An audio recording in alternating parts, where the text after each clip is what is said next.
معك أخوي بسم الله.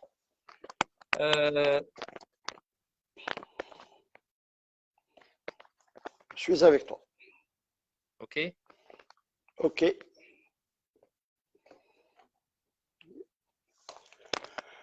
Je vais la tenir. Vas-y, je t'écoute. Ok, مرحبا بسي عماد مدام رشيدة وبالناس اللي مازال غادي يجيو يشوفوا معنا هاد لو لايف avec un invité de marque, Sil Ghorfi. C'est déjà un honneur de vous recevoir à Sil Ghorfi. Une personnalité اللي معروفة في la certification في les audits qualité في المغرب. Merci déjà حتى بغيتي تكون معنا سي الغرفي و ما يمكنش لي نعرفك ديجا راك معروف مي اللي ما كرهتش au début سي الغرفي غير parlez-nous de votre parcours professionnel ou qui vous a ramené à ce que vous êtes aujourd'hui. Vous êtes Monsieur Qualité, on vous surnomme Monsieur Qualité. Vous êtes un des premiers certificateurs du Maghreb où vous avez formé plusieurs dirigeants aujourd'hui d'organismes de certification. Je sais très bien que vous étiez en France et vous avez réussi dans les audits de certification en France. Vous étiez un directeur qualité en France. Parlez-nous de votre parcours قبل ما تدخل المغرب السي الغرفي.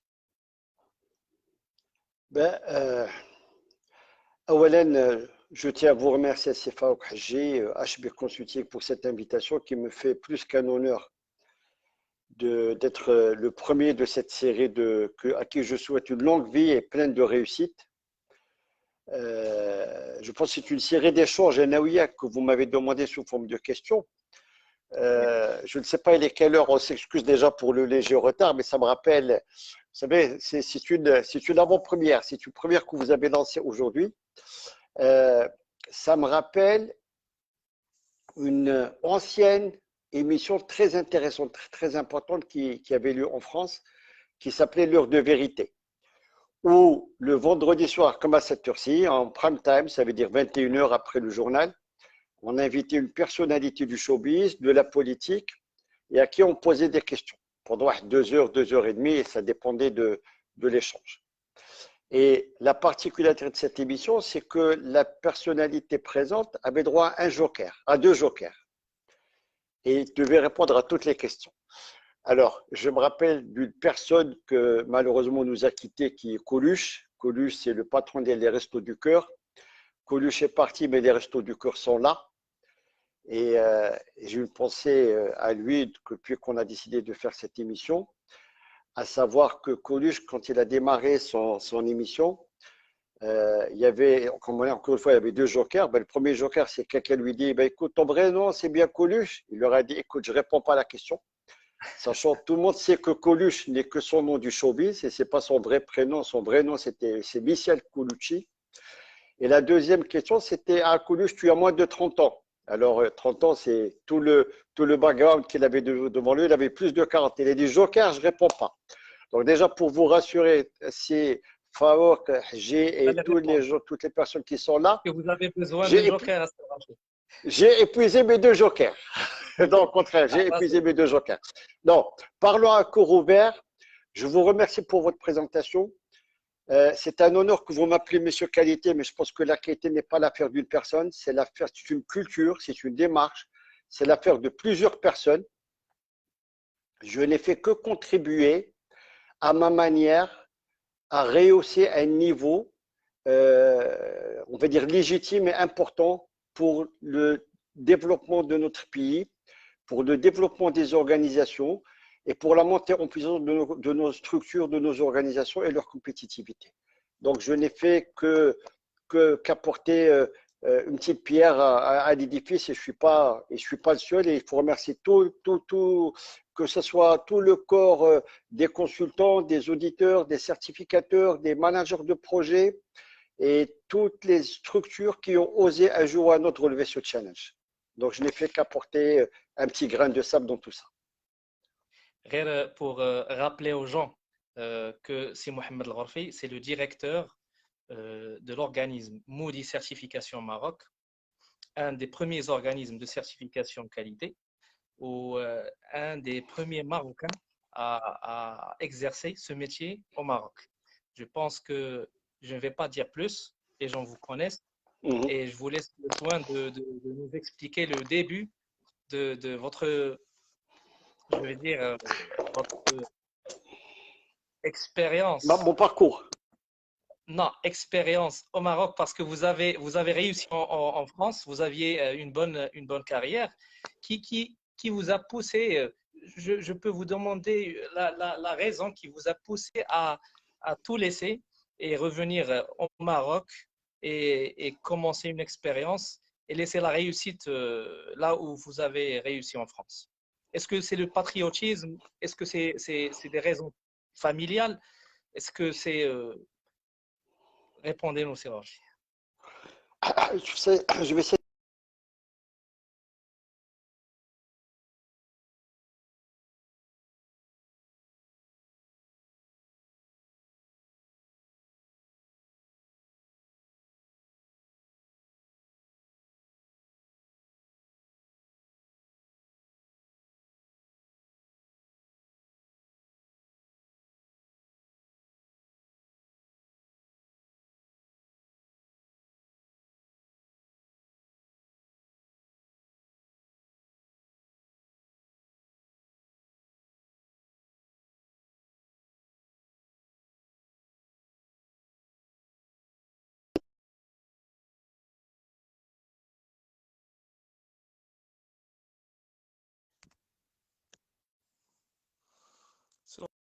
Parfait.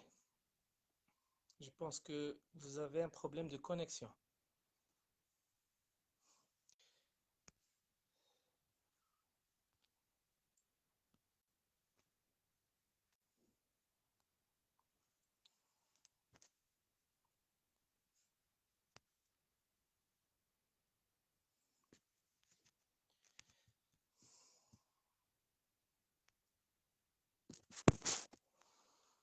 En attendant que Serge يرجع le live.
Non, non, non, il faut reprendre le processus اللي درتي من الأول.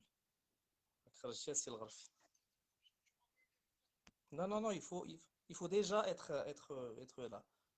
Je ne vais pas vous envoyer une invitation, tu m'as le live. Envoyez-moi un message. Envoyez-moi un message. Envoyez-moi un message. Faites le live. Bien sûr.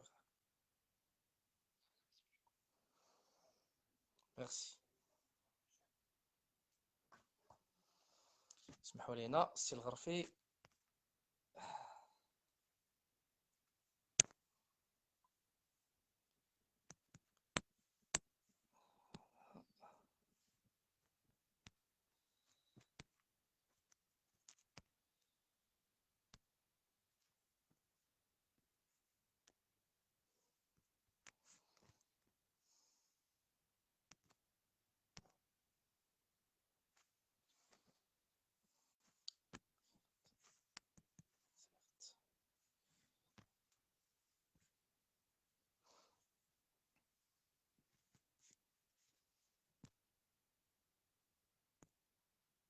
C'est bon, c'est Rafi.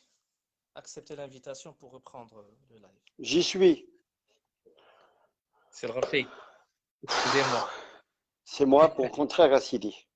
Allez programmer le live les horaires de travail. Je sais que vous avez C'est une pas équipe. grave.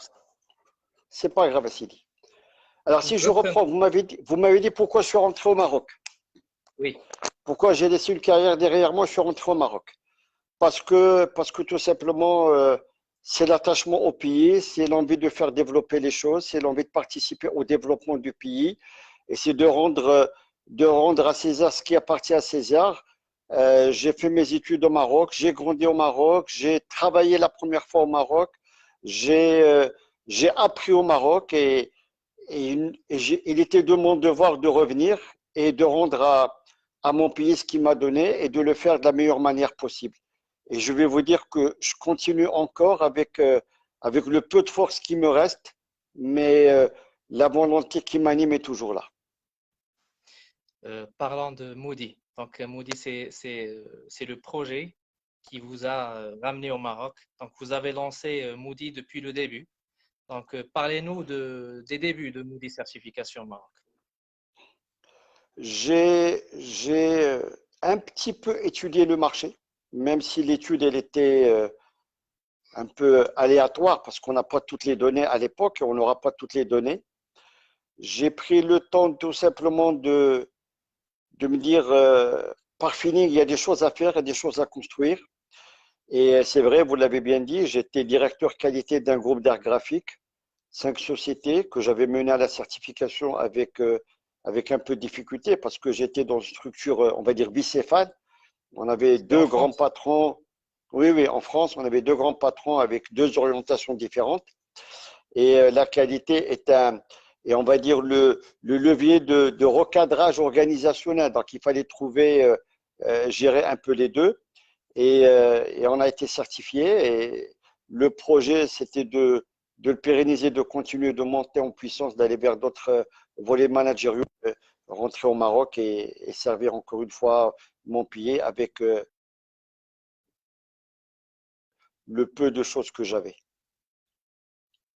Okay, donc, est-ce que Moody Certification Maroc a une relation avec Moody International? Et bien sûr, parce que pour rentrer au Maroc, j'étais approché par deux organismes parce que j'avais fait ma formation IRCA sur place en France en Je pense que vous étiez 98. le premier, excusez-moi, je pense que vous étiez le premier Marocain ou le deuxième à l'avoir. Je pense que j'étais peut-être le deuxième Marocain à l'avoir en France, mais ça n'a C'était en quelle pas année? d'importance qu'on soit. Moi, je l'ai fait en 98. Ça n'a Ok. pas d'importance. L'important, c'est d'essayer d'apporter des choses à ceux avec qui nous sommes. Donc, Mhm. j'étais approché par deux organismes. J'ai opté pour un groupe britannique.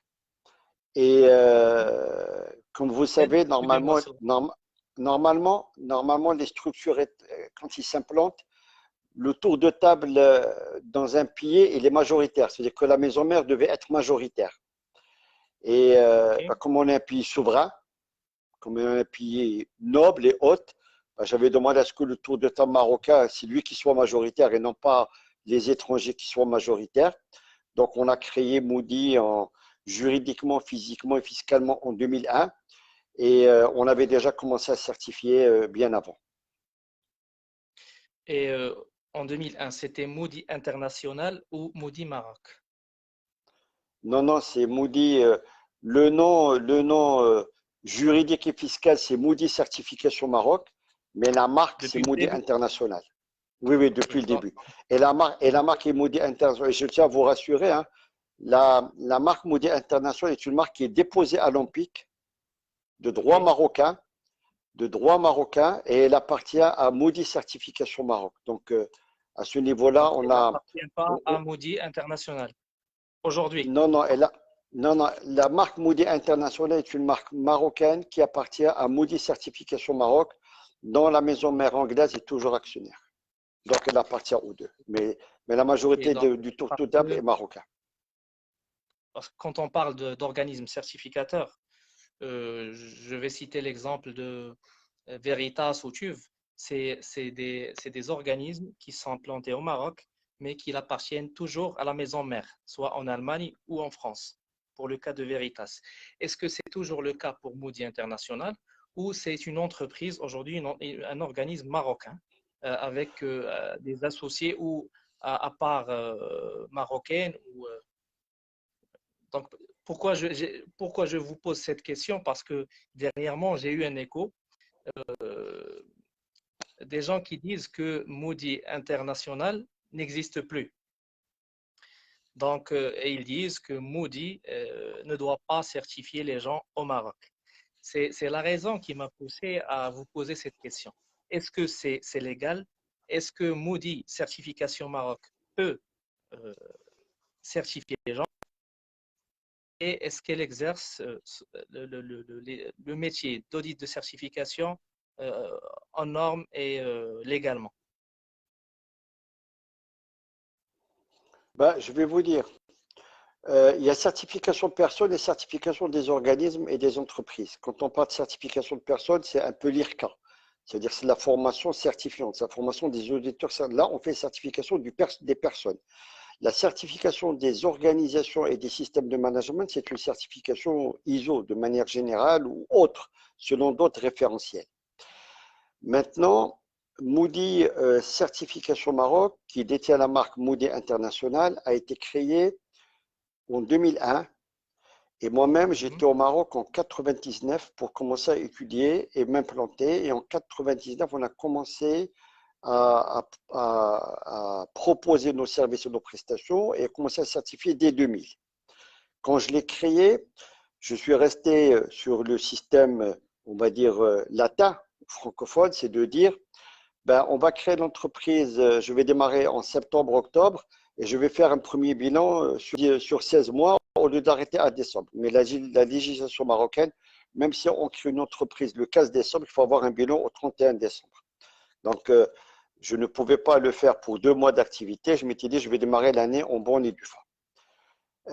Voilà, donc, et le tour de table était encore une fois marocain, français et anglophone. Ça veut dire j'avais la maison mère anglaise, j'avais une partie de l'actionnariat français avec nous et j'avais le tour de table majoritaire marocain. C'est pour vous montrer que l'intérêt que portaient et les Français et les Anglais au Maroc. Et ça, c'était en 99-2000. Maintenant, Moody Certification Maroc, comme je pense Bureau Veritas Maroc, vous avez parlé des TÜV et des autres, ce sont des structures marocaines de droit marocain, comme nous. Mhm. Sauf que dans ces structures de droit marocain, peut-être que la majorité appartient aux Français, aux Allemands, aux Anglais. Ils sont soit filiales, soit franchisés. Nous, on était filiales, on est toujours filiales. On est toujours filiales. Donc, on est filiale d'une structure anglophone qui a encore place sur l'échiquier national et international et qui opère dans son secteur d'activité. Les activités de Moody, c'était l'inspection, et particulièrement au niveau du pétrole, puisqu'on avait même un accord avec l'API, qui est l'American Petroleum Institute. On a dans la certification et on est dans les formations, dans la formation IRCA, que ce soit qualité, environnement et autres.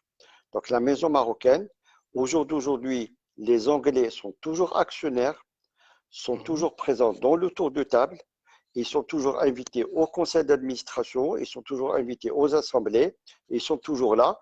Et Moody Certification Maroc, comme j'ai dit tout à l'heure, et je vous ai commencé à vous dire que la marque appartient à Moody Maroc, et la marque, elle est déposée en Chine, elle est déposée dans d'autres pays, en Russie, au Royaume-Uni, en France. Donc, on a suivi les choses dans les règles de l'art et de manière convenable. Donc, c'est légal. Et on a toute la légalité. Vous savez, on ne peut pas. Je voulais avoir votre réponse pour les gens qui s'expliquent par rapport à... Je vous remercie pour ce live, je vous remercie pour cette invitation, mais je vais vous dire, il y a la meilleure personne qui peut vous dire la vérité, toute la vérité, rien que la vérité sur Moody, vous l'avez en face de vous, donc n'hésitez pas, je parle à cœur ouvert et je vous dirai tout ce qu'il y a. On peut pas donner un certificat s'il n'y a pas tout un bagage derrière. Maintenant, soyons clairs, que ce soit les structures que vous avez citées, le gros du travail se passe au Maroc. Les auditeurs sont marocains. La culture est marocaine. La planification, la gestion est marocaine. Nous, les rapports sont marocains et sont d'ordre public aujourd'hui. Donc, on n'a qu'à soumettre un papier, un dossier administratif à la maison mère qui va l'étudier et qui va donner un certificat. C'est tout. Sauf que, au lieu aujourd'hui d'avoir un bureau comme... Excusez-moi, c'est l'avantage. Mais les débuts de Moody, je pense que Moody a procédé aux certifications d'organismes en Tunisie, je pense.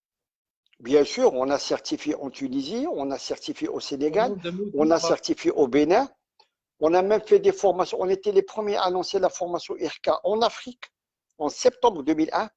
On l'a faite au Liban aussi et on l'a faite au Bénin. On a 3 promotions au Bénin. On l'a faite en Côte d'Ivoire à Abidjan, à Cotonou au Bénin, à Abidjan, et on l'a faite à Dakar. Et l'objectif, c'est l'objectif de la formation IRCA pour nous, c'était d'avoir des viviers d'auditeurs africains qui connaissent la culture du management à l'africain, qui sont à même de parler l'arabiya, le wolof et toutes les langues qu'on veut quand on est face à un opérateur, qui connaissent et qui savent s'adapter à la culture de l'entreprise marocaine et africaine avec un grand A, et c'était ça la finalité de la chose. Et je suis, j'ai envie de dire, content et fier de l'avoir fait. Ok, nous aussi, tant que Moody est une organisation marocaine, donc nous sommes aussi fiers d'être parmi les premiers à certifier nos frères subsahariens. C'est Rorfi. Parlez-nous des débuts, les débuts de Moody Certification Maroc, les débuts de la notion qualité, les certifications qualité, les audits qualité dans un pays où je pense que c'était rare les entreprises certifiées ISO. Déjà, l'ISO, c'était à sa première version, je pense, la version 1994 à l'époque. Oui, les débuts étaient en fanfare, parce que, à 2 niveaux, parce que les gens voulaient savoir de quoi il s'agit. Et comme je dis toujours, même ceux qui sont partis vers la certification sans conviction, le jour où ils ont été certifiés, qu'ils ont compris que quelque part, ils ne peuvent plus faire marche arrière, parce que c'est un projet tellement dynamique et tellement en cohésion avec la vie de l'entreprise quand les audits sont bien menés, quand on met des objectifs clairs, quand on met de la vraie valeur ajoutée, et la valeur ajoutée, eh bien aussi avec l'audit, tous ceux qui sont partis en tâtonnant, ils ont compris que c'est un projet managérial d'entreprise performant et important et qu'il ne peut être que bénéfique pour sa pérennité, pour son développement. La preuve avec ce qu'on vit aujourd'hui, des structures qui ont mis des règles, des méthodes, des règles d'hygiène, les 5S, une bonne rigueur en interne, on tire plus profit que les autres. Bon, maintenant, le marché, il est ce qu'il est. Au début, on avait aussi un rôle de pouvoir communiquer sur les avantages d'une certification, de pouvoir aussi sensibiliser le patronat là-dessus, d'aller faire plus de conférences sur le pourquoi d'être certifié et qu'est-ce que cela peut apporter à l'entreprise. Et on avait aussi des accords avec des consultants parce que aussi ça démarrait un peu au Maroc, pas comme maintenant, parce qu'il fallait avoir à côté des formateurs, des auditeurs qui peuvent les accompagner dans des audits diagnostiques, dans des audits, dans des formations, et aussi booster avec eux. C'est un partage d'échanges constructifs pour tirer vers le haut le secteur et tous les secteurs macroéconomiques. Dites-moi, Sil Rafi. D'abord, vous avez commencé en l'an 2000. L'an 2000, c'était le changement de la De version de mentalité la norme ISO 9001, bien sûr, là, des industriels déjà au Maroc, bien le sûr. GATT, etc. Comment vous avez réussi à convaincre les dirigeants à adopter cette politique qualité, la certification qualité? C'est un peu difficile de répondre à cette question parce que ça, c'est le rôle du consultant. C'est le consultant qui arrive le premier, qui arrive à sensibiliser, qui arrive à proposer, et on va dire, entre guillemets, à vendre un projet managérial. Le certificateur vient en chaîne de valeur. C'est-à-dire le plus gros effet. Et là, permettez-moi de rendre un grand hommage à tous les consultants du Maroc et en dehors du Maroc qui jouent un rôle important dans ce relais-là. Nous, on l'a fait à travers des séminaires, des conférences où on invitait les gens. On l'a fait quand on fait des audits diagnostiques, c'est-à-dire que c'est plus des audits de sensibilisation, de prise de conscience qu'autre chose. On l'a fait quand on a eu des accords avec des fédérations et des associations. C'est-à-dire que quand on savait que dans une association, il y a 2, 3, 4 entreprises certifiées, ben, on allait vers l'association pour dire ben, ces gens-là, il faut qu'ils soient les ambassadeurs de l'ISO et de la certification auprès des autres. Et que l'autre ne vient pas dire, ben, écoute, l'autre, le A est certifié, ben, pourquoi pas moi, je vais faire certifier comme lui. Non, ce n'est pas dans cette démarche, c'est une démarche de management, ce n'est pas une démarche de tout simplement de mettre un outil. Et à titre d'exemple, j'étais approché par quelqu'un récemment qui pensait qu'on vendait un outil informatique pour l'ISO. Et je lui expliquais que avant tout, c'est une question de culture. Donc, on allait vers des associations, on allait vers les fédérations, on allait vers des conférences pour sensibiliser. On s'adressait même des fois à des chambres de commerce étrangères parce que les chambres de commerce étrangères étaient aussi un relais.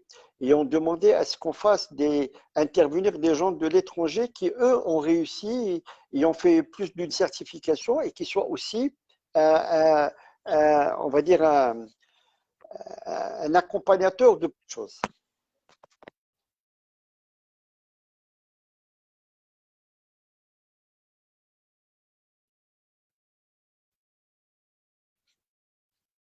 Qualité. Je vous rappelle que vous avez toujours vos deux jokers parce que j'ai une Oui. question qui J'ai épuisé mes deux jokers, circule moi. dans le monde. J'ai épuisé J'ai mes une deux question jokers. qui circule dans le marché. Ils disent que vous avez un cabinet de conseil, donc vous faites l'accompagnement qualité à vos Déguisé. clients et vous Un cabinet de conseil ils disaient déguisé. ça. Ok, je pose la question même pour nous, Oui, je vais pour les vous gens dire, je qui vais nous vous suivent dire. sur le web. Je Je vous laisse l'ai dit le tout soin à de répondre. Pour poser la question, les gens disent que Oui, vous oui. avez un cabinet d'accompagnement, vous Je, accompagnez les gens dans la démarche, la démarche de mise en place du système et vous les certifiez avec et je l'ai l'audit. certifié derrière. Oui, c'est ça. Euh, j'aurais, Est-ce que c'est vrai? j'aurais, j'aurais, Vous avez vos j'aurais jokers, hein, vous tant, pouvez. non, non, j'ai pas de joker. J'aurais tant aimé le faire et le faire très vite. J'ai fait un calcul. Celle qui me sollicite pour l'accompagnement et que j'ose dire oui sur des actions, des axes du projet, pas tous les projets. Malheureusement, ils traînent énormément. Et je ne fais pas du cocotte minute en 3 mois, 4 mois.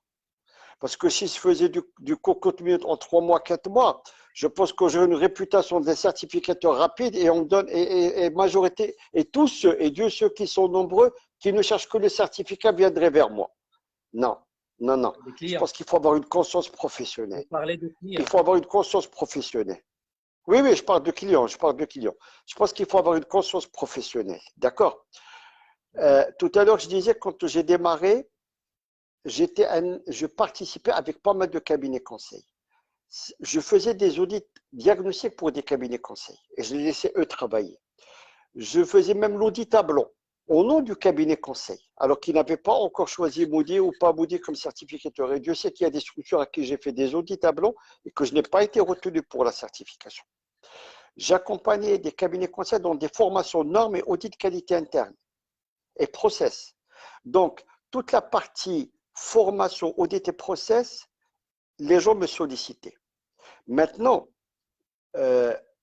j'ai dit que j'allais parler aussi à cœur ouvert et en toute franchise. Ben, je vous donne un exemple.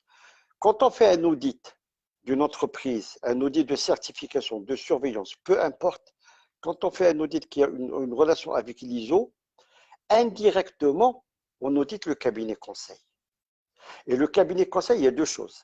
Soit il n'a pas suffisamment outillé l'entreprise, soit il l'a mal outillé, ou soit tout simplement il l'a outillé et il est correct, mais que l'entreprise n'en a pas pris compte. Et quand on arrive à l'audit de certification, le certificateur, il a un rôle de sensibilisateur et de tirer la sonnette d'alarme sur les points clés. Maintenant, qu'est-ce qui se passe? Il se passe que quelques structures, à force de faire des audits, valeur, à force de leur dire, il y a des choses, et la preuve, voilà ce que dit la norme, voilà ce que dit le bon sens, voilà la gestion du business, en train de rédiger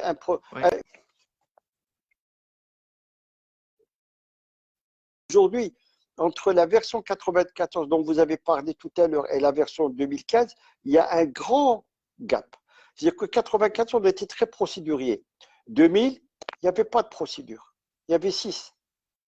2008, il n'y a pas de changement par rapport à 2000. Mais qu'est-ce qu'on vous demande? On vous demande de gérer votre business.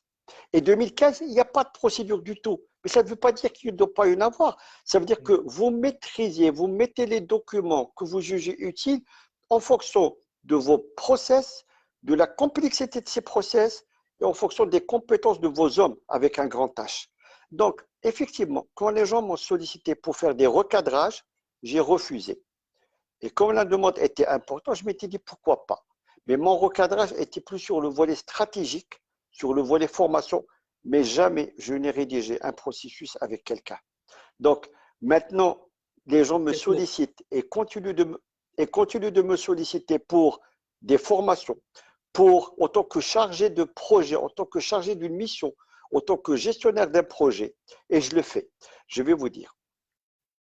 La 17021 qui régule les acteurs de la certification exige qu'on n'ait pas personnellement et non pas moralement, physiquement et non pas moralement, avoir accompagné, formé, audité une entreprise 2 ans auparavant et l'avoir fait 2 ans après. Le groupe que j'ai mené à la certification en France et que j'ai quitté en 99 parce que j'ai gardé le contact avec des partenaires français et je faisais des audits en France et j'en fais toujours. Et à ce juste titre, j'ai envie de vous dire que nos structures marocaines sachent qu'elles n'ont rien à envier à des structures étrangères et françaises et européennes. Que nos structures africaines sont aussi meilleures et d'autres encore meilleures plus que des structures européennes et africaines que j'ai auditées. Et je vais vous dire qu'en France, j'ai audité des structures sur le volet OSA, c'est 45 001 récemment, qui ont pris le document unique et qui ont dit à partir du document unique, on est certifié OSAS, alors que ça n'avait rien à voir. Donc, on n'a rien à envier ces gens-là. Ce que je voulais dire, c'est que la structure, le groupe que j'avais mené à la certification en 99, avant de rentrer au Maroc, puisque je suis rentré fin 99, j'étais amené à le réauditer dans un audit de renouvellement. Et je suis allé le réauditer en 2002. C'était mon propre système que j'ai mis. En France. Je n'ai apporté aucune valeur ajoutée. Donc, même la règle de dire 2 ans avant, 2 ans après, n'apporte aucune valeur ajoutée. Donc, effectivement, je réponds à votre question. Ça m'arrive et je fais du conseil, mais je ne rédige pas les processus, je ne rédige pas les procédures, je ne fais pas de l'accompagnement comme les gens le font. Je fais du recadrage stratégique, je fais de l'audit, je ne fais même pas d'audit à blanc, et je fais de la formation. Et j'ai développé de l'approche risque pour ces clients-là. Et je développe des choses pour des clients. Mais je ne peux pas Et je ne Donc, vous suis faites pas là tout. pour rédiger les processus, ni pour aller m'asseoir avec les gens, ni pour jouer la sensibilisation, ni pour descendre dans les ateliers ou dans les outils de production, ni pour aller voir la métrologie, ni pour aller voir la maintenance. Je peux vous assurer que je reste à un niveau haut et on a aujourd'hui de bonnes compétences et de bonnes gens qui sont des écoles, qui sont à même de le faire et qu'il faut les aider et les accompagner. Et je fais aussi du recadrage de ces gens-là. Et je vais vous dire, il y a beaucoup de gens qui sont passés par cette école. Vous parlez, quand vous parlez de beaucoup de gens qui ont passé par l'école Maudit, vous avez formé plusieurs dirigeants. Je n'ai fait que mon devoir. Non, Je n'ai fait que je mon parle devoir. de gens qui dirigent aujourd'hui les organismes de certification au Maroc. Est-ce que vous avez Ah, je ne toujours, savais pas. est-ce que vous avez toujours ce devoir de former les gens ou Ah oui, oui, vous vous je contentez vais vous dire. Sur, sur un, d'être le patron de Moody Certification et laisser les gens faire leur travail et regarder les profils marocains et les juger? j'ai un vice, c'est difficile de faire marche arrière, de former, d'outiller, de donner. Et c'est difficile de faire marche arrière. Je l'ai dit, il y a 2, 3 mois, j'ai dit, je ne forme plus personne. Mais on peut dire des choses comme ça. Aujourd'hui, j'ai une équipe de 6 personnes et je ne peux pas m'empêcher de ne pas les recadrer, les orienter, leur donner des choses, leur expliquer des choses. Et on apprend tous les jours. On apprend tous les jours. Euh, j'ai fait un constat qui m'a interpellé. C'est que je m'étais dit, pourquoi les gens qui étaient chez moi, la majorité sont partis et ne reviennent pas, mais pas pour un contact, mais pas pour un appel. Et je m'étais dit peut-être que la FIA, c'est moi qui ai tort. Alors moi, quand les gens partent, il n'y a pas de problème. Ils peuvent partir sur d'autres horizons. Moi, je l'ai dit, on n'est pas mariés pour longtemps, on est mariés pour 3, 4, 5 ans. Ben, il faut qu'on les passe de manière agréable et je comprends que vous cherchez quelque chose de mieux. Les gens ne partent pas parce que ils n'ont pas appris ou parce qu'ils sont mal à l'aise ou parce qu'ils n'ont pas un salaire correct ou parce qu'on ne prend pas soin d'eux. Ils partent parce qu'ils veulent voir autre chose, ils aspirent à une rémunération financière meilleure. Je pense que sur tous ceux qui sont partis, j'ai dû contacter 3 ou 4 qui reviennent de temps en temps. Enfin, ils reviennent, c'est moi qui les sollicite, mais ils ne reviennent pas.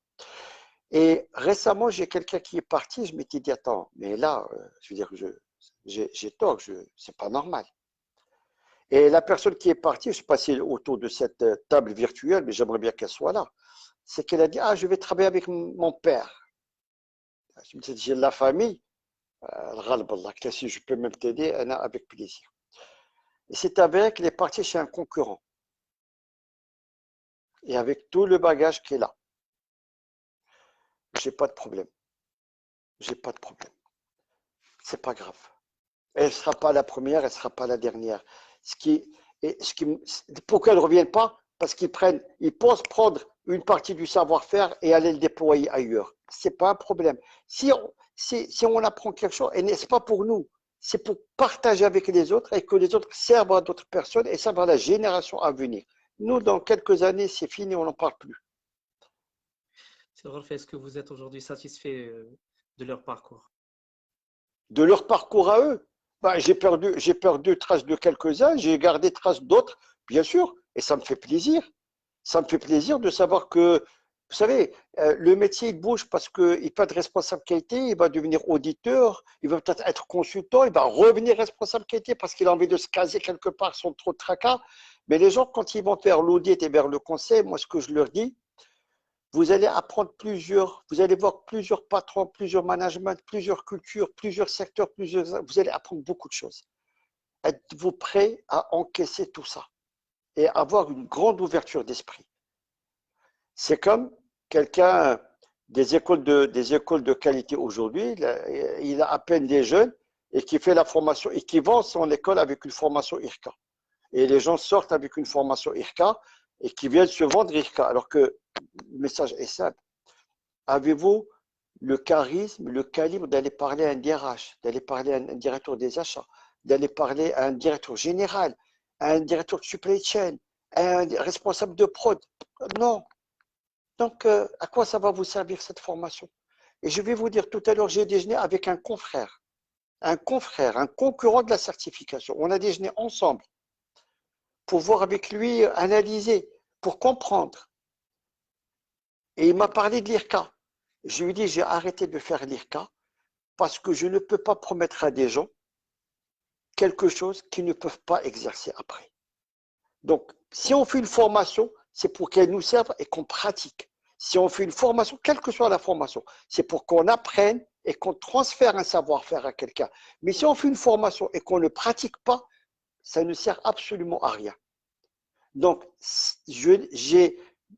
parmi les erreurs, peut-être des erreurs, mais parmi le principe que j'avais quand j'ai lancé l'IRCA, c'est que j'avais des gens qui m'appelaient, monsieur, je veux la faire. Et je prends le temps de discuter avec lui.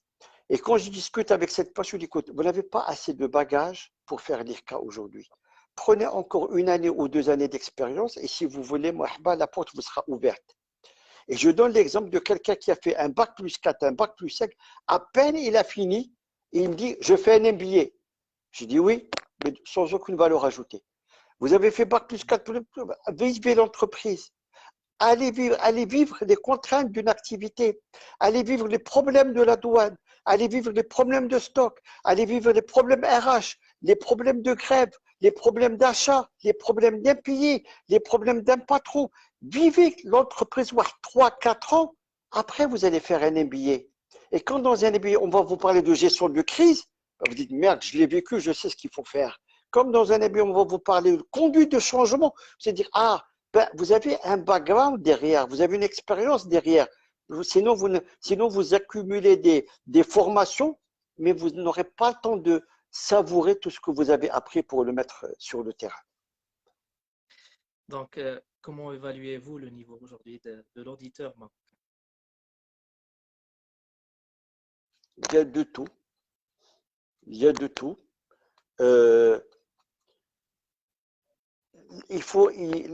L'auditeur marocain, je ne sais pas sur quel plan vous voulez que je vous réponde. Excusez-moi, nous avons ici un commentaire répondant à la question qu'on abordait tout à l'heure. C'est de la part de M. Salim Haji. Dommage, il manque de maturité, de savoir-faire. Ils pensent qu'il suffit d'avoir un bagage technique et c'est tout. Ils auront du mal à aller plus loin dans leur carrière, mais c'est la même culture chez l'ensemble des domaines. C'est sa réponse par rapport à l'IRCA et aux gens qui sont fraîchement diplômés et qui cherchent à passer en phase d'auditeur ou consultant. Je partage, mais ce n'est pas leur faute. Je partage complètement ce qui a été dit, mais ce n'est pas leur faute. C'est qu'on leur a vendu un bac plus 4, un bac plus 5 avec l'IRCA. Et on a mis l'IRCA comme une cerise sur le gâteau. Et ce que je reproche, c'est même pas aux patrons des écoles, aux financiers des écoles. C'est aux personnes qui ont fait la formation d'abord, aux organismes certificateurs qui ont fait la formation, qui ont donné l'IRCA, aux professeurs instituteurs de l'école qui ont accepté que leurs élèves fassent l'IRCA. Oui. Et c'est là où l'erreur. Ce n'est pas une personne qui est fraîchement diplômée et qui a bénéficié de quelque chose. Je pense que l'erreur est des gens qui ont vendu un package complet et qui n'a pas abouti. Je ne sais pas quel est le nombre de personnes qui ont fait l'IRCA qui ne pratiquent pas. Je ne sais pas aujourd'hui. Aujourd'hui, ça fait l'IRCA. Je vais vous dire.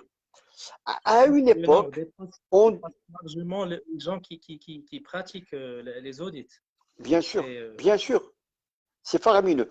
À l'époque, on avait dans nos procédures, dans les règles de manière générale, que l'auditeur doit être IRCA ou ICA. Maintenant, même dans les règles de certification, chaque organisme a ses critères de qualification. Donc, l'IRCA n'est plus un critère de qualification d'auditeur. Ouais. Mais c'est un plus. Maintenant, pour répondre à votre question, il faut que l'auditeur, quand il prend la mission et qu'il accepte la mission d'aller faire un audit dans une organisation, qu'il soit suffisamment outillé pour apporter de la valeur ajoutée. Ce n'est pas un audit documentaire. Ce n'est pas un audit de tu as écrit, qui fait quoi, comment on le fait. Si on n'apporte pas de la valeur ajoutée, vous détruisez tout le bienfait d'une certification ISO, d'une démarche managériale. Donc l'auditeur, c'est le dernier qui vient. Et l'entreprise, quelque part, est une sadomaso. Ça veut dire qu'elle va vous ouvrir ses portes, elle va vous montrer des choses, elle va vous expliquer des choses. Et à l'auditeur, elle s'ouvre à l'auditeur. Donc il faut que l'auditeur soit humble et apporte quelque chose à l'entreprise.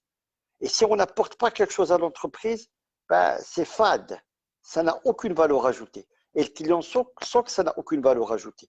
Donc, mais si on apporte de la valeur ajoutée, si on fait des recadrages opérationnels, organisationnels, voire stratégiques, aujourd'hui, même le mot SWOT, il est devenu SWOT, pestel basique. Un considère SWOT, mais ce n'est même pas un SWOT. Je me demande ce que c'est. C'est basique. Alors que on ne vend pas un package complet. On vend une. Il faut qu'à travers une démarche de management ISO, que l'entreprise prenne conscience de ses lacunes, comme un iceberg, de son problème interne, de ce qu'il faut faire pour redorer l'image vers l'extérieur et de maintenir cette image. Moi, ce que je dis dans des réunions de clôture, surtout pour une première certification, je ne leur dis pas félicitations, vous êtes certifiés. Je leur dis bienvenue dans un monde où tout doit changer chez vous parce que demain, quand vous allez dire vous êtes certifié, les clients vont vous voir d'un autre regard et si une petite erreur, ben, ils vous tirent dessus. Parce que là, vous n'avez pas à l'erreur. Donc, c'est maintenant que le travail commence. Mais quand on parle de la réunion de clôture, est-ce que vous avez déjà été surpris par le comportement d'un de vos clients lors de la réunion de clôture ou vous avez refusé de leur remettre la certification parce que leur système il n'est pas apte ou il est non conforme ou il n'a pas atteint la maturité d'être certifié ISO 9001 ou 22000 ou n'importe quel. Comment vous avez réagi à Allez, on va ça dire, et comment vous avez expliqué aux gens et j'ai trois oui, exemples. Trois exemples. Oui, c'est vrai que ça m'est arrivé dans un audit de certification à la réunion de clôture de dire j'ai dû le faire 3 ou 4 fois. À la réunion de clôture, dire excusez-moi, ça passe pas. Mais je l'ai dit avant la réunion de clôture. Je l'ai dit avant la réunion de clôture et j'ai dit c'est simple, on ne va pas comment vous arrêter.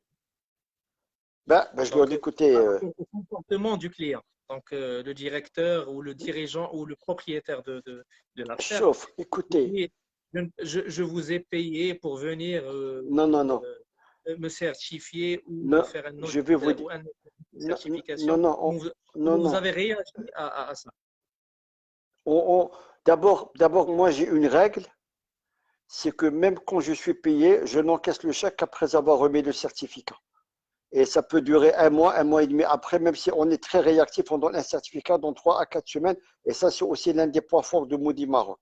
C'est-à-dire qu'on peut donner un certificat dans 3 à 4 semaines. On ne met pas 4 mois, 5 mois pour le donner. Le fait qu'il ne me paie pas, je n'ai pas de souci. Mais je n'ai pas été confronté à ce qu'il me dit je ne te paie pas. Par contre, lors de l'audit, Je quand il y a des parle choses. le comportement Non, non. du Oui, oui, dirigeant ou du directeur.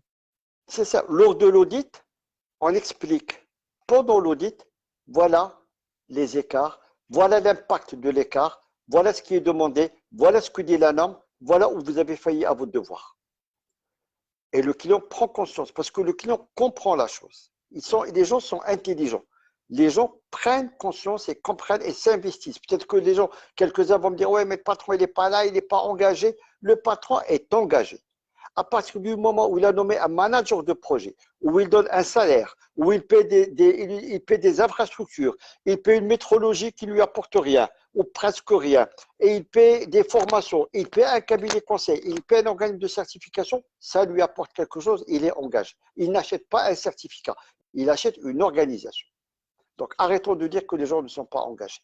Deuxième point, lors de l'audit, on explique pendant l'audit qu'ils ont raté quelque chose. Avec des constats qu'on fait, avec la norme, ce qu'elle dit, avec comment vous êtes outillé, et il n'arrive pas à me convaincre, et j'arrive à le convaincre et l'argumenter, il ne peut pas faire, il ne peut pas dire le contraire. Ça m'est arrivé en plein audit d'expliquer que le certificat, ils ne peuvent pas l'avoir. Mais ça ne veut rien dire, attention. Et la règle est simple, de dire, OK, ben on continue l'audit quand même, parce que peut-être qu'il y a d'autres choses encore qui ne sont pas là et qu'il va falloir clarifier. Quand je dis ça ne veut rien dire tout à l'heure, c'est-à-dire qu'on peut avoir un écart majeur. Ben, il va mettre un plan d'action 3 à 4 semaines après, ça fait. Et on va venir vérifier qu'effectivement, il a mis un plan d'action et on va certifier en attendant qu'il le déploie et on est très vigilant dans les audits de suivi. Donc, mais j'étais confronté à des cas où on a dit, désolé, les règles ne sont pas respectées, elles ne sont pas complètement là et on ne peut pas vous certifier et on n'a pas certifié. Comme ça m'est arrivé dans des audits de suivi et de maintien. Dans l'audit de surveillance, les call centers, on a envoyé des gens compétents et experts en la matière. C'était un groupe, ce n'était pas une point de vue, un call center, mais un groupe de plusieurs call centers. Et l'équipe d'audit, elle a dit, désolé, majeur, on ne certifie pas. Ce soir-là, j'étais appelé par la responsable du groupe qui a essayé de me... Je lui dis, écoute, moi, si l'équipe d'audit a dit non, j'attends que l'équipe d'audit, alors je m'étais entretenu avec elle, d'avoir un écho de la part de l'équipe d'audit et mon équipe d'audit a toute l'autorité lors de son audit. Et c'est des gens que vous connaissez. Et j'ai perdu le client, mais je sais qu'ils ont fait une réunion, que les directeurs descendent ont dit effectivement, les gens qui sont venus sont des gens experts et compétents dans notre secteur. Ce qu'ils ont dit, ils ont raison. On a préparé la veille, on a maquillé, on a fait que de la paperasserie et il nous manque des choses. La preuve, on arrête. L'anecdote veut que on a suspendu leur certification. On l'a pas résilié, mais on l'a suspendu. C'était un renouvellement. Et pardon? C'était un renouvellement. Non, un audit de surveillance. On a suspendu leur certification. La formation est arrivée à la holding. La holding, elle a dit, OK, on corrige. Et quand ils ont voulu corriger, ils ont voulu changer d'organisme. Et la patronne de la holding, qui est une grande dame, a dit non, ceux qui ont dit qu'on est mauvais doivent revenir nous dire qu'on est bon. Okay. Mais on n'est pas revenu. Pourquoi? On n'est pas revenu parce que ils cherchaient le certificat, ils ont pris quelqu'un d'autre. Mais c'est pas grave, c'est pas grave. Je suis fier parce que on leur a fait comprendre qu'ils avaient intérêt à aller sur le bon chemin. Voilà. Maintenant, la troisième anecdote, c'est vrai que j'ai eu une réunion de clôture qui était très houleuse, d'une structure qui est d'une des plus belles structures du Maroc et qui avait exclu la partie conception et développement. Et qui a un bureau d'études. Et le consultant m'avait appelé 5-6 mois avant pour me dire l'entreprise fait ça, à votre avis, est-ce qu'il y a conception et développement? Je lui dis sur ce que tu me donnes comme information, bien sûr que non. Mais quand j'ai fait l'audit, je lui ai expliqué qu'il faisait de la conception et développement. D'accord? Et alors, ce n'est pas une structure du BTP, mais elle n'est pas loin du BTP. Donc, il y a toute la partie conception architecturale. Et il y a toute partie plan recollement qui va au cadastre et analyse des besoins. Donc, il y a la partie conception. Il y a même la partie propriété client. Et l'écart était que l'exclusion concernant les études, propriété, ainsi de suite, certes bien gérée, mais ne doit pas être exclue. Et le client n'a pas accepté. Et c'est une réunion de clôture, un audit qui devait être bouclé à 18h30 et qui est parti jusqu'à 20h45. L'anecdote, c'est que pendant cet audit, cette réunion de clôture, je ne vais pas m'attarder là-dessus, j'ai le DGA qui me dit mais on fait une enquête de satisfaction. Et si je fais l'enquête de satisfaction, c'est que c'est une étude. Donc j'ai conçu quelque chose. Je lui ai dit oui, mais ce n'est pas dans votre cœur de métier. Vous aurez été un bureau d'études, agence de com, agence de marketing et que vous faites l'enquête de satisfaction, oui, c'est dans votre cœur de métier. Là, ce n'est pas dans votre cœur de métier. Donc c'est vrai, j'ai été confronté à cette situation-là. Il faut avoir, et là encore une fois, ça rejoint ce que j'ai dit tout à l'heure. Il faut que l'auditeur ait suffisamment d'expérience, de bagages derrière lui pour pouvoir arriver à argumenter et à convaincre. J'ai l'impression que nos jeunes aujourd'hui, comme les certificateurs, nos jeunes aujourd'hui, malheureusement, ils ont la volonté farouche d'aller de l'avant, mais il faut qu'ils soient suffisamment posés pour apprendre encore. Oui. Exactement. Parlant du monde associatif à Sel Ghorfi, vous avez fondé, présidé la première association de la qualité au Maroc. Est-ce que Non, l'association existe toujours? non, non, non, non, Et non, non, non, non, je vous arrête, c'est pas là, non, non, non, non. J'ai fondé l'association des certificateurs du Maroc. L'association de la qualité ok. du management est une association qui a été créée par une grande personne sur Rabat, qui l'a bien gérée, Mhm. et j'étais le deuxième président après lui. Donc j'étais président, elle s'appelait l'Association des qualiticiens du Maroc. On a fait sur 2 mandats, mais le premier mandat plus particulièrement, de très belles actions. Et à la fin du premier mandat, on lui a changé de nom. Et c'est toujours AQM, c'était AQM, Association des qualiticiens du Maroc, et maintenant elle s'appelle Association de la qualité et du management.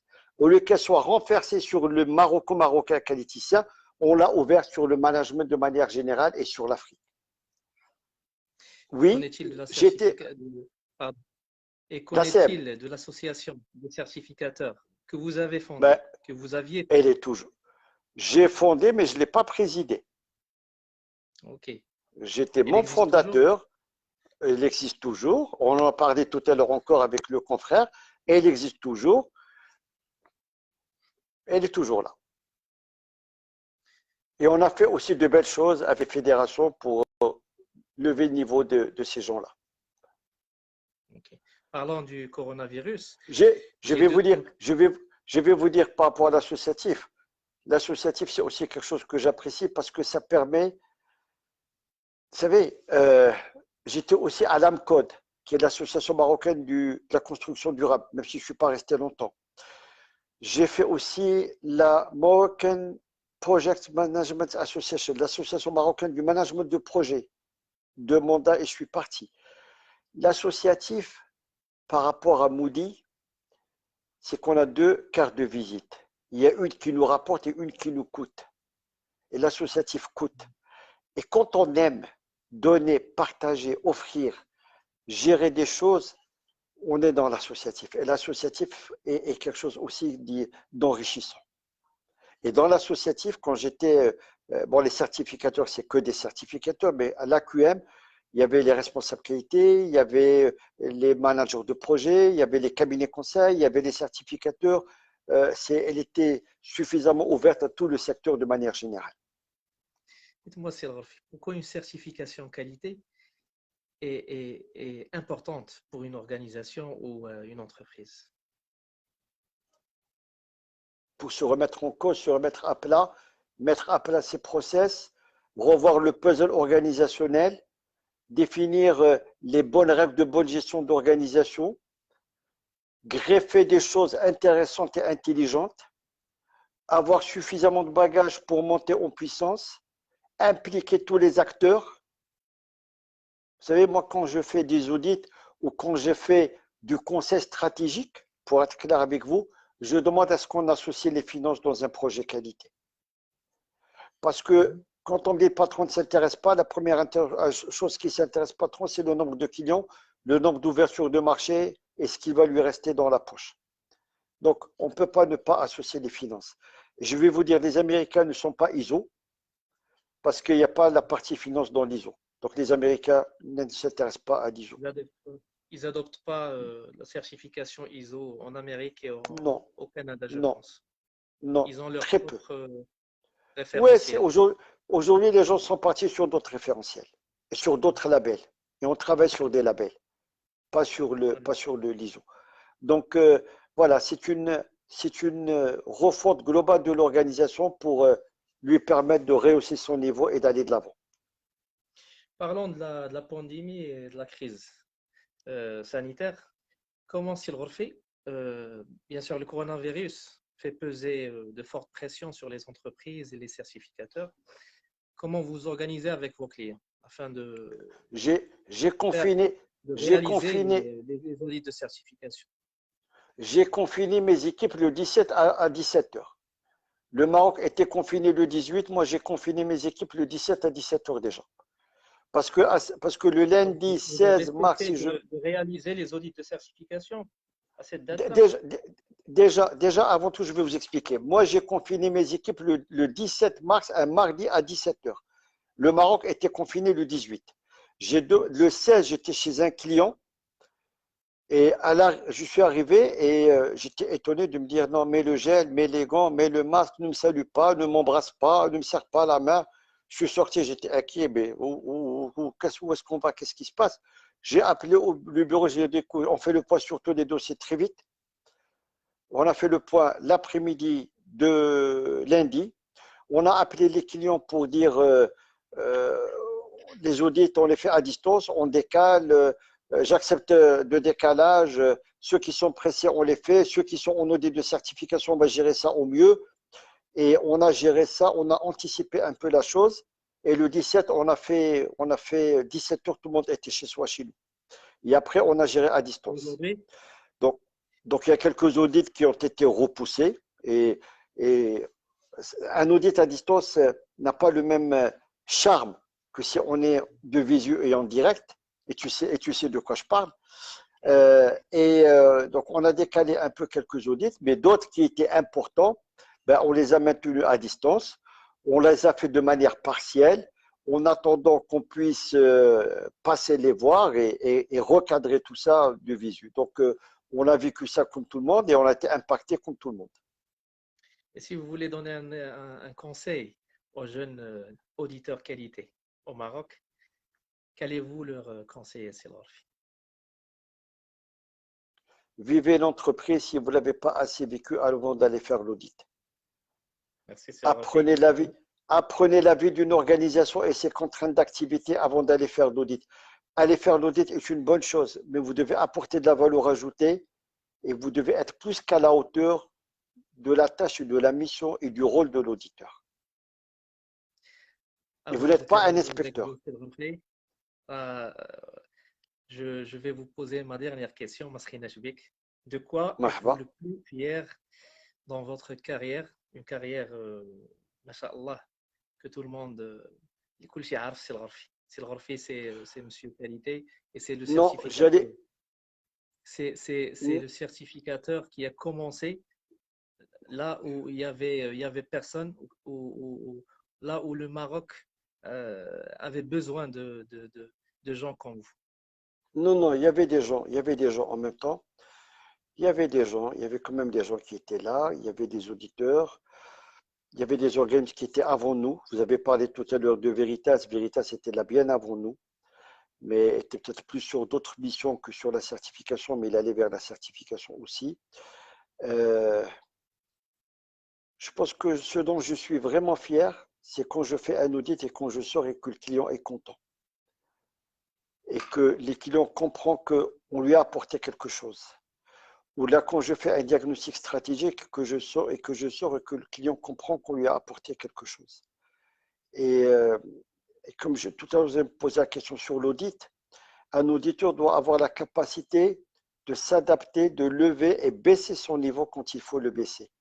Quand on est avec une direction générale, il faut hausser le niveau et se mettre au niveau de la direction générale et avoir suffisamment de bagages, d'expérience, de vision stratégique, d'analyse sur le secteur, d'informations sur le secteur pour que l'heure et demie, les 2 heures qu'on passe avec lui soient magnifiques et Comme disait mon qu'à la père, fin, comme disait mon père, Allah Sidi, yarhamou, et comme disait mon père, Allah yarhamou, il faut Allah savoir être yarhamou. un ascenseur.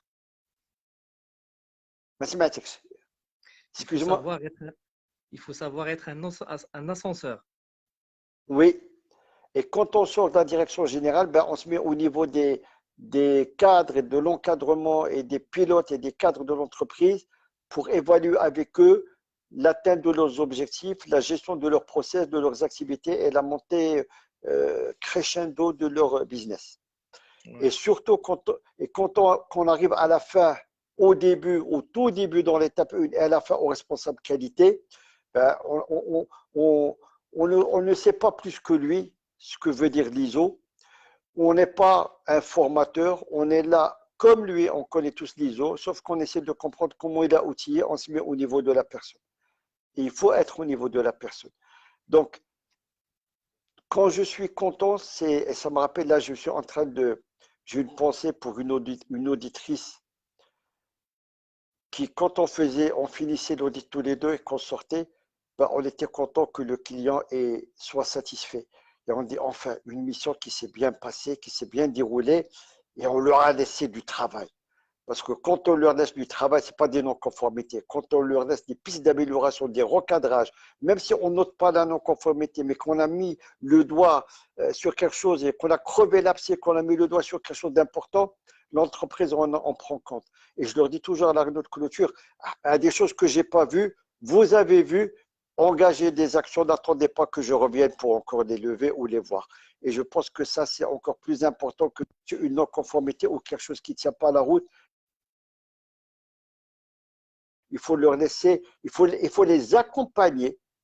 Vous m'avez parlé du conseil. J'accompagne les entreprises à recadrer leur business dans des audits et j'accompagne à encore aller de l'avant par rapport à les audits. Et c'est un accompagnement qui se fait même en tant qu'auditeur pour aller encore de l'avant dans leur démarche. Merci beaucoup. Merci à vous. Merci pour cette invitation.